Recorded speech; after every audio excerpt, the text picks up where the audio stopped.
Մենք այսօր քննարկում ենք Եվրոպական ինտեգրման մշտական հանձնաժողովի նախագահի պաշտոնում Արեգա Հովսեփյանի թեկնածությունը։ Ինչպես ենք ընտրել Տիկին Հովսեփյանի թեկնածությունը։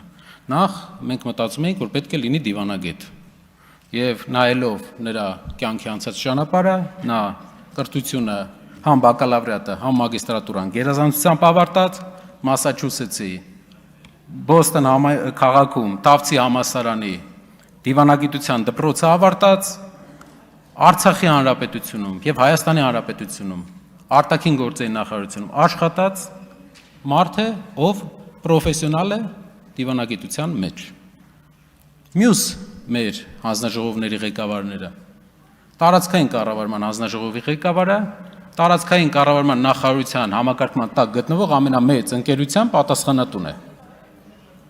Ֆինանսական եւ բյուջետային հարցերի հանձնաժողովի ղեկավարը,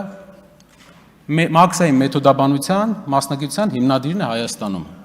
Իհարկե, պարոն Ֆարմանյանից մենք դժգոհ ենք, ոնց չի ֆայմել, որ այդքան տարի մաքսայինում աշխատելա, վերջում չի ելել շենքեր սարքել իր համար, չի ելել Երևանի կենտրոնի կեսը առել, այլ գնաց է դասախոս աշխատել մարդը։ Շատ գիտեք մաքսայինից ելած մարդ, որ գնաց է վերջում դասախոս աշխատում այսքան տարի։ Ես չգիտեմ։ Ինքը եզակիներից է։ Այդ պատճառով մենք առաջարկում ենք ձեր թեկնածուների մեջ մարդիկ կան, ովքեր մաքսայինից ելել են եւ միլիոնավոր դոլարների ներդրումներ են անում Հայաստանում։ Մեծ ներդրող են դառել Հայաստանում։ Երևի, ինչպես շատ հաճախ մեր ԿՊԱ-ական գործընկերները ասում են, մինչև հեղափոխությունն են արդեն գործերը լավ, ուղղակի հեղափոխությունից հետո ավելի լավացավ։ Մենք բոլոր ուղղություններով վերցել ենք ոլորտի մասնագետներ, ոլորտի պրոֆեսիոնալներ։ Կար մեծ, կարող էինք ձեր մոդելով գնայինք, ամենայն արգանքով բոլորի հանդեպ ձեր առաջարկած թեկնածուների մեջ մեկ հոգի ես տեսա, որ մասնագիտական, մինչև այս եղած թեկնածուների մեջ, որ այդ մասնագիտությամբ պրոֆեսիոնալ էր ու հանձնաժողովում է։ Մնացողը այդ մենք ունենք արվեստաբանով առողջապահությամբ զբաղվելու, մենք ունենք այլ մասնագիտություններ։ Սա մոտեցում է ձեր ընդհանուր կուսակցության։ Դուք չեք նայում պրոֆեսիոնալիզմով, եթե ազնիվ լինենք։ Դուք նայում եք մարդը հարմար է, վստահելի է այդ պոզիցիայով, թե ոչ։ Եվ դա քննարկելի է, որովհետև ձեր վերջի քաղաքականությունը, վերջի տարիների ամբողջությամբ է ասում։ Ինչ վերաբերում է Եվրոպական միության ինտեգրացիային ու մեր մոտեցմանը, ինչպես ենք մենք տեսնում։ Եվրոպական միությանը ինտեգրացիային ու Եվրոպայի ընդհանուր համակարգի ինտեգրացիա մենք ուզում ենք տարանջատել։ Եվրոպայում կա 3 երկիր, որոնք ունեն շատ հետաքրքիր փորձ։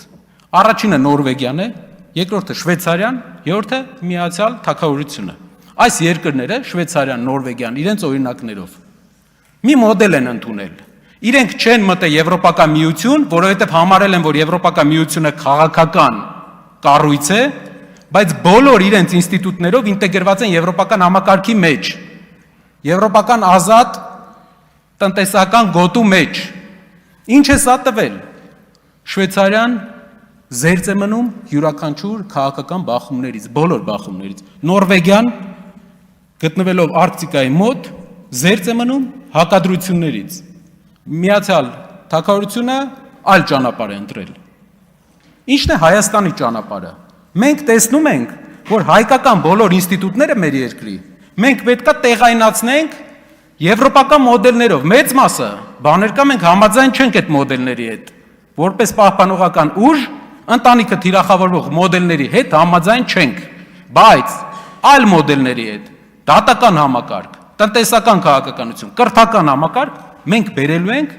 եւ աշխատելու ենք այդ ուղղությամբ։ Տիկին Հովսեփյանի գործը այն է, որ բոլոր ստանդարտներով Հայաստանը լինի եվրո ստանդարտներով ապրող երկիր, բայց քաղաքական ընտրություն անելուց առաջ մենք պետք է նայենք, արդյոք այդ ընտրության ժամանակ կա հակադրություն տարածաշրջանային ուժերի եւ Եվրո միության մեջ, թե չէ։ Արդյոք դրա արդյունքում մենք ստանալու ենք հարված, ուժեղ հարված եւ դրանից հետո գանգստե արդարանանք։ Մեր երկրի ամենակարևոր խնդիրներից մեկը, ինչպես Նորվեգիան, ինչպես Շվեյցարիան, չբերել բախումը մեր դուռը, մենք բախման տեղ չունենք, փոքրացել է։ Ու սա է մեր մոդելը։ եվրոպական բոլոր ինստիտուտները, որոնք որակական փոփոխություն են բերելու, Տիկին Հովսեփյանը աշխատելու է այդ ուղղությամբ։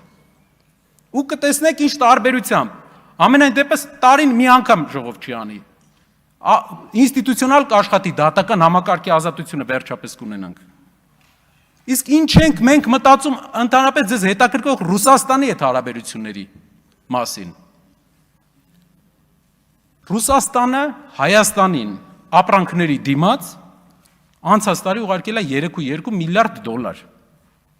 Եվրոպան Հայաստանին ապրանքների դիմաց ուղարկել է 600 միլիոն։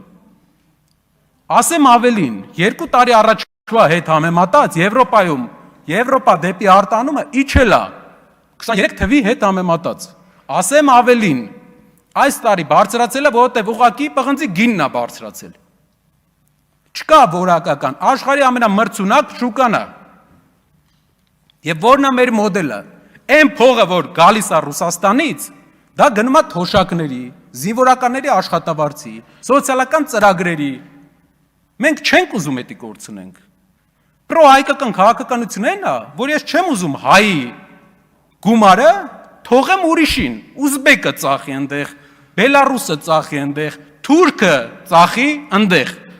Իսկ ինչքան իջնում է մեր արտանումը, այնքան հելնում է մեր հարևան երկրի արտանումը։ Իրար չեն բացառում երկու մոդելները։ Ձեր ներկայացուցիչը այստեղ ելույթ ունենալուց ասեց, որ Եվրոպան ասել է, որ Ռուսաստանի համար ընդունելի թեկնածու է Սամվել Կարապետյանը։ Փաստորեն Եվրոպան ֆիքսել է, որ վարչապետի թեկնածուն Սամվել Կարապետյանն էր։ Փաստորեն Եվրոպան ֆիքսել է, որ մրցակցությունը Սամվել Կարապետյանի եւ Փաշինյանի միջև է։ Փաստորեն մենք մի բան էլ ենք ֆիքսում այս process-ի ընթացքում, կարևոր, որ Ռոբերտ Քոչարյանը չէր, պարոն Քոչարյանը չէր մեր թեկնածուն, ինչպես ձեր